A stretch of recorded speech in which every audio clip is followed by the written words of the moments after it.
Ya, shalom semuanya. Jumpa lagi bersama saya, Ibu Tanti, dalam responsi geometri. Pada topik 2, kita akan membahas mengenai segmen dan sudut.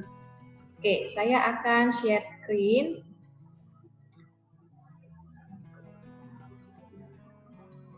Ya, berikut materinya.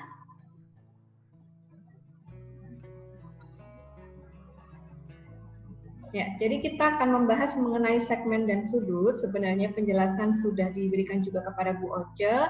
Saya akan lebih banyak memberikan latihan-latihan mengenai segmen dan sudut. Oke, kita akan lanjutkan. Kita akan melihat konsep dasar terlebih dahulu mengenai segmen dan sudut ini. Ada konsep yang dinamakan sebagai konsep keantaraan pada segmen.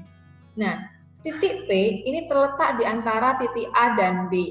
Jika titik A, P, dan B adalah 3 titik kolinier berbeda. Oke, masih ingat kolinier itu apa? Kolinier adalah titik yang segaris ya, titik yang berada pada garis yang sama. Nah, jika ada AP dan B, maka bisa dikatakan AB sama dengan AP plus PB. Karena tadi ada keterangan di awal bahwa titik P ini terletak di antara titik A dan B. Jadi titik P itu berada di tengah antara A dan B. Ya, tapi bukan di tengah-tengah persis ya, artinya membagi sama besar. Pengertian di antara di sini adalah berada di tengah. Oke, jadi ini adalah pemahaman baru. Oke, kita akan lanjutkan. Saya akan mengecek pemahaman terlebih dahulu. Jika terdapat titik H ini terletak di antara titik R dan S. Maka jika RH sama dengan 2 dan HS sama dengan 7, tentukan RS. Nah, ini adalah garisnya, dan kemudian ini adalah 3 titiknya, RH dan S.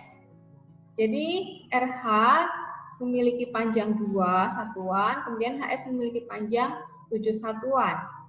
Jadi kita bisa simpulkan, maka panjang RS adalah RH ditambah HS, yaitu 2 ditambah 7, yaitu 9. Jadi RS memiliki panjang 9. Gitu ya. Contoh lain. Diketahui AD sama dengan 12, AL 18, dan LD sama dengan 6. Dan titik AL dan D ini adalah kolinier, segaris. Titik mana yang merupakan titik yang terletak di antara dua titik lain? Nah, kita bisa dengan cara menggambar terlebih dahulu ya. Nah, ini adalah garisnya, kemudian ini 3 titiknya. Saya akan berikan yang pertama A, kemudian L di belakang, dan D di tengah. AD memiliki panjang 12 satuan, dan AL sendiri 18, karena ini paling panjang, saya akan tulis terakhir, yaitu LD 16 atau DL ya. Jadi total AL adalah 18, ini benar ya, berarti AL di sini adalah 18.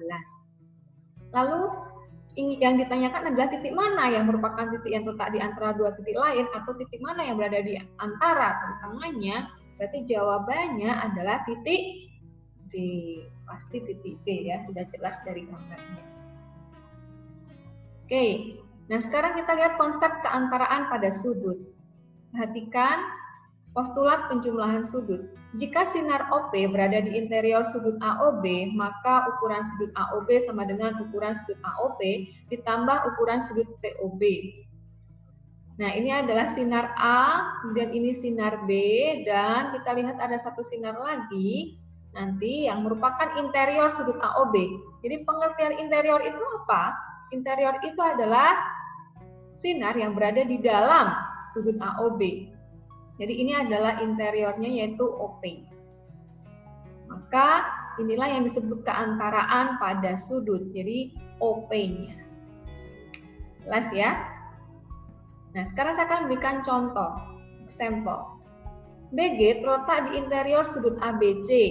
Jika ukuran sudut ABG sama dengan 25 derajat dan ukuran sudut BGC sama dengan 35 derajat, tentukan ukuran sudut ABC.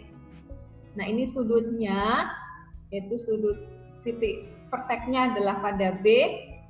Kemudian di sini ada sinar AB, sinar BC, dan yang terakhir ini adalah interiornya, yaitu sinar BG.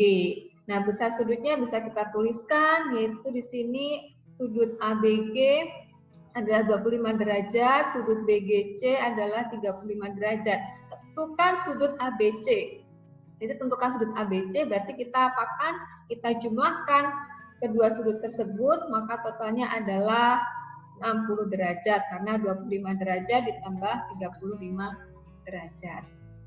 Oke, kita lanjutkan. Sinar KM terletak di interior sudut JKL. Jika ukuran sudut JKM sama dengan 20 derajat dan sudut LKJ adalah 50 derajat, tentukan sudut MKL. Nah, ini adalah sudutnya, kita langsung saja. Sudut JKL dan interiornya adalah sinar KM ya. Kemudian diketahui JKM-nya 20 derajat dan sudut JKL-nya yang besar ya, yaitu 50 derajat. Yang ditanyakan adalah MKL-nya, berarti yang berada di sini. Maka kita perlu kurangkan yang besar dengan yang kecil ya. Atau sudut JKL kita kurangi dengan sudut JKM. Hasilnya adalah berapa? 50 derajat dikurangi 30 derajat, yaitu 30 derajat. Oke, jelas ya? Kita lanjutkan. Konsep titik tengah. Konsep titik tengah pada segmen. Titik M adalah titik tengah dari AB jika M di antara A dan B, AM sama dengan MB. Jadi M ini disebut sebagai titik tengah jika dia terletak di antara A dan B. Maka AM sama dengan MB. Gitu ya. Kita lanjutkan dengan definisi. Yaitu segmen bisektor atau segmen bisector. Ya, ini di bahasa Inggrisnya ya. Ini merupakan sinar atau segmen yang membagi segmen lain menjadi dua bagian yang kongruen. Jadi ketika kita berbicara segmen bisektor, ini mengartikan bahwa terdapat sinar atau segmen yang membagi menjadi dua bagian yang kongruen atau sama besar atau sama panjangnya ya. Lalu kalau garis bagi atau angle bisektor itu adalah sinar atau segmen yang membagi sudut. Kalau segmen bisektor itu membagi segmennya, tapi kalau garis bagi itu membagi sudut menjadi dua bagian yang kongruen. Oke, kita akan lihat latihan berikut ini. RS membagi dua sama besar EF di titik P. Nah, ini adalah titiknya. RS-nya di sini ya. Nah, ini adalah RS-nya. Dia membagi segmen EF di titik P. Jadi P ini adalah titik tengahnya ya. Nah, ini sudah ada keterangan berarti dia sama panjangnya. Jika EP sama dengan 4X min 3 dan PF sama dengan 2X tambah 15, tentukan nilai EF-nya. Berarti kita bisa mencari dengan cara solusinya adalah EP berarti sama dengan PF ya, sesuai keterangan. Maka 4X min 3 sama dengan 2X tambah 15. Kita lakukan penghitungan seperti biasa. 4X dikurangi 2X adalah 2X. Kemudian min 3 kita pindah ke ruas kanan menjadi 18. Maka X-nya adalah 9. Kalau begitu kita akan hitung masing-masing. Harusnya sama ya nilai EP dengan PF. Jadi EP sama dengan 4 kali 9 dikurangi 3 adalah 33. Lalu PF-nya 2 kali 9 ditambah 15 yaitu 33, berarti sama. Jadi nilai ini sudah ya, karena memang EP ini nilai panjangnya sama dengan PF. Oke, kita lanjutkan slide berikutnya. Jadi kesimpulannya, sebelum ke slide sebelumnya ya, saya tinggalan satu hal yang dicari adalah sini adalah EF-nya. Jadi kita perlu jumlahkan EP dengan PF, maka EF sama dengan 33 ditambah 33 yaitu 60. Oke, kita lanjutkan. Sekarang relasi ekuivalen. Terdapat 4 relasi ekuivalen, yaitu relasi yang artinya sama, memiliki nilai yang sama. Yang pertama adalah refleksif, yaitu nanti kita akan bahas seperti apa contoh refleksif itu, kemudian simetris, lalu transitif, dan substitusi ya. Jadi ini artinya memiliki nilai yang sama semua sebenarnya, tapi hanya berbeda pada konteksnya. Nah, perhatikan contoh-contoh berikut ini ya. Nah, ini saya ingin menguji pemahaman. Misalkan ada sudut di sini, sudut 1, sudut 2, dan sudut 3. Ya, jadi 2 di sini, satunya di sini 3. Diketahui ukuran sudut 1 dan ukuran sudut 2 sama dengan 90 derajat. Ukuran sudut 2 sama dengan ukuran sudut 3. Berarti yang 2 ini sama dengan yang 3 ya. Kesimpulannya, ukuran sudut 1 ditambah ukuran sudut 3 sama dengan 90 derajat. Siku-siku. Relasi ekuivalen yang mana? Jadi yang mana yang merupakan relasi yang ekuivalen? Berarti kira-kira yang mana di antara transitif, lalu tadi simetris, dan seterusnya? Melihat situasi seperti ini, maka relasi ini merupakan relasi yang berupa substitusi. Jadi kita tinggal ganti saja ya. Nah, ini artinya substitusi. Gitu. Jelas ya? Jadi kenapa kok substitusi? Karena kita tinggal mengganti saja ya. Tadi kan diketahui ukuran 1 ditambah ukuran 2 sama dengan 90 derajat. Lalu ukuran sudut 2 sama dengan ukuran sudut 3 itu sama. Maka kita bisa ganti ukuran sudut 2 ini dengan ukuran sudut 3.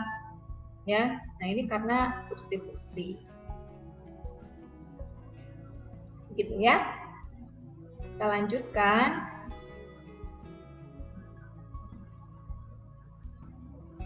Nah, ini terdapat sudut 1, sudut 2, dan sudut 3. Diketahui sudut 1 sama dengan sudut 2. Ini kongruen ya. Kemudian sudut 2 kongruen dengan sudut 3. Kesimpulannya ukuran sudut 1 kongruen dengan ukuran sudut 3.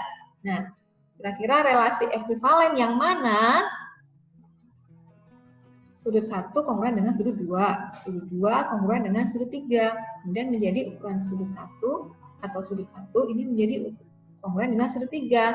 Nah, sifat seperti ini, relasi seperti ini yang cocok adalah relasi transitif. Ya, karena seperti mentransfer ya kalau kita ingat. Jadi ini adalah contoh dari sifat transitif. Kita lanjutkan. Sudut 1, 2, 3. Ada sudut 4 dan 5. Diketahui ukuran sudut 1 dan sudut 4. 1 dan 4. Kemudian 3 dengan 5 ini juga sama. Lalu sudut 4, 2, 5 ini totalnya 180 derajat. Kesimpulannya maka ukuran sudut 1, 2, dan 3 adalah 180 derajat. Nah, ini relasi ekuivalen yang mana? Kira-kira yang mana adalah bentuk seperti ini? Yang sesuai adalah relasi yang substitusi. Ini merupakan substitusi. Mengapa? Karena kita tinggal masukkan saja di sini bagiannya ya. Tadi kan dibilang ukuran sudut 1 sama dengan ukuran sudut 4. Berarti kita ganti aja di sini. Ukuran sudut 4 menjadi ukuran sudut 1. Lalu ukuran sudut 2 kita tetap biarkan saja. Kemudian yang bagian ukuran sudut 5 kita ganti dengan ukuran sudut 3 karena sesuai yang diketahui. Jadi karena tinggal mengganti saja, kita bisa katakan relasi ekuivalen ini adalah relasi ekuivalen yang berupa substitusi. Itu. Oke, kita lanjutkan.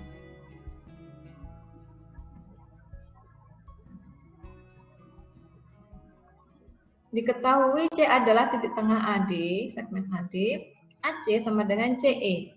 Kesimpulannya CD sama dengan CE. Kita ingin menyimpulkan bahwa CD sama dengan CE di sini ya. C ini adalah titik tengah AD, lalu AC sama dengan CE. AC sama dengan CE.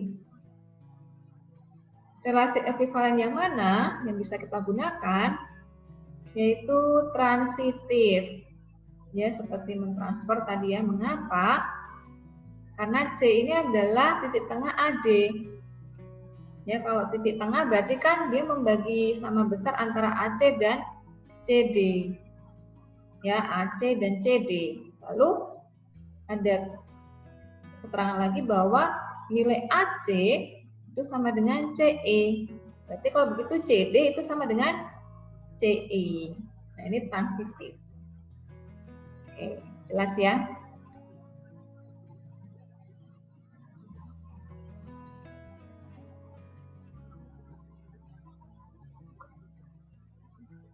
Kita lanjutkan. Diketahui LM kongruen dengan GH. Segmen LM kongruen dengan GH. Kemudian GH kongruen dengan FV. Kesimpulannya LM kongruen dengan FV. Nah, ini karena LM itu sama dengan GH, maka LM juga sama dengan FV. Nah, ini relasi apa yang digunakan? Karena dia sama, maka bisa kita gunakan transitif juga. Gitu ya. Kita lagi. Diketahui jajar genjang ABCD. Kesimpulannya bahwa AC itu kongruen dengan AC. Nah, ini sama di segmen yang sama. Ya, karena dalam satu jajar genjang ini kan bisa membentuk dua segitiga ya, yaitu ABC dan ADC. Berarti di sini sebenarnya ada segmen yang membagi sama antara ABC dengan ADC ya. Lalu kesimpulannya AC kongruen dengan AC. Nah, mengapa? Kira-kira alasan apa yang sesuai? Yaitu menggunakan alasan yang refleksif ya. Refleksif itu artinya berarti satu garis digunakan atau satu segmen digunakan untuk dua hal yang berbeda gitu ya. Atau sebenarnya dua hal yang sama karena itu garis yang sama. Gitu. Jadi ini adalah refleksif. Lagi diketahui TW membagi dua sama besar STV. TW itu di mana ini? Kemudian membagi dua sama besar sudut STV. STV. Ya, jadi di sini membagi sama besar berarti 2 itu sama dengan 1 ya. Lalu sudut 1 kongruen dengan sudut 3. Kesimpulan yang ingin ditunjukkan adalah sudut 2 kongruen dengan sudut 3. Nah, kalau sifat seperti ini kira-kira apa? Ya. Kan sudut tadi TW membagi sama besar STV ya. Berarti kita punya sudut 2 itu kongruen dengan sudut 1. Ya, di sini ada keterangan sudut 1 kongruen dengan sudut 3. Berarti kita ganti aja. Ya, bahwa sudut 2 itu kan sama dengan sudut 1. Atau sudut 1 ini kita ganti dengan sudut 2. Berarti ini menggunakan sifat transitif tentunya. Ya, benar.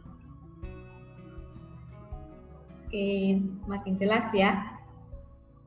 Nah, selanjutnya kita akan membahas tentang pembuktian.